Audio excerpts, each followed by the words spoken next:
प्रयागराज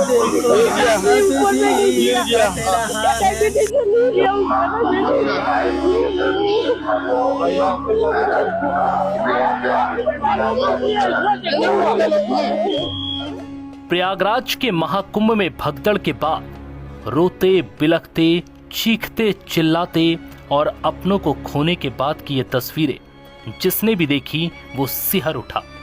हादसे के बीत जाने के बाद भी इसका दर्द उन लोगों के लिए कभी ना खत्म होने जैसा है जिन्होंने इस हादसे में अपनों को खो दिया।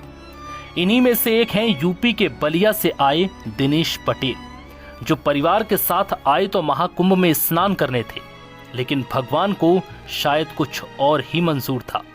इस भगदड़ में दिनेश की पत्नी और उनकी 8 साल की बेटी की मौत हो गई। हादसे के बाद दिनेश ने बताया कि मां के साथ बेटी ने महाकुंभ जाने की जिद की थी, इसलिए अपने साथ प्रयागराज ले गया, लेकिन भगवान को कुछ और ही मंजूर था। नहाने से पहले ही भीड़ ने उन्हें कुचल दिया, जिसमें पत्नी और बेटी की मौत हो गई। दिनेश बताते हैं कि लाखों की भीड़ में जो गिरा वो उठ ना सका। भीड़ लोगों को कुचलती रही। वहां थोड़ी देर बाद चीखते लोग और लाशें दिखी। दिनेश की ये दर्द और पीड़ा असहनीय थी। बेटी की जिद पूरी करने के चक्कर में दिनेश अपनी बेटी और पत्नी दोनों को खो बैठे।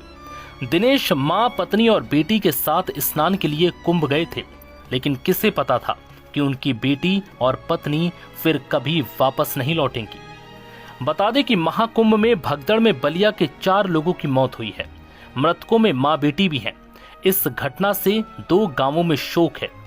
फेफना के नसीराबाद गांव से दिनेश पटेल की मां ललिता देवी, पत्नी रीना पटेल और बेटी रोशनी के साथ स्नान के लिए गए थे। परिजनों ने बताया कि भगदड़ में रीना और रोशनी की दबकर मौत हो गई। भगदड़ में दूसरे गांव नगरा के वार्ड नंबर 4 की 2 महिलाएं मीरा सिंह और रिंकी सिंह की भी जान चली गई।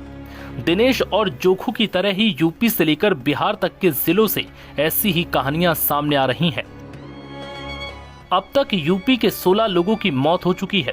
इनमें 9 महिलाएं, 1 बच्ची और 5 पुरुष हैं। दूसरे राज्यों के भी करीब 15 लोगों की जानें गई। वहीं डीआईजी ने हादसे की वजह बताई। उनमें लोगों की भारी भीड़ का दबाव बना था। मेला क्षेत्र में भारी भीड़ के कारण अखाड़ा मार्ग पर कई बैरी थे, जिनको भीड़ ने कुचलना शुरू कर दिया। इसके बाद पुलिस ने तुरंत राहत बचाव का कार्य शुरू किया और एम्बुलेंस के लिए ग्रीन कॉरिडोर बनाया। उनमें से 30 श्रद्धालुओं की मौत हो गई। कुछ घायल घर भेज दिए गए। 36 लोगों का अस्पताल में इलाज भी चल रहा है। वहीं सरकार ने मृतकों के परिवार को 25-25 लाख रुपए मुआवजे का ऐलान किया। वहीं अखिलेश यादव ने इस हादसे पर दुख जताया और सरकार को घेरा।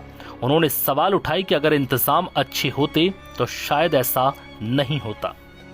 बता दें कि 28 जनवरी की देर रात करीब 1:30 बजे प्रयागराज के संगम नोज इलाके में भगदड़ मच गई।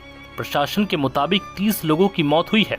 बता दें कि 29 जनवरी को दोपहर होते होते मौनी अमावस्या का शाही स्नान भी हो गया, लेकिन इन 30 मौतों के लिए जिम्मेदार कौन है, ये सवाल अब भी सामने है। नव भारत टाइम्स की रिपोर्ट।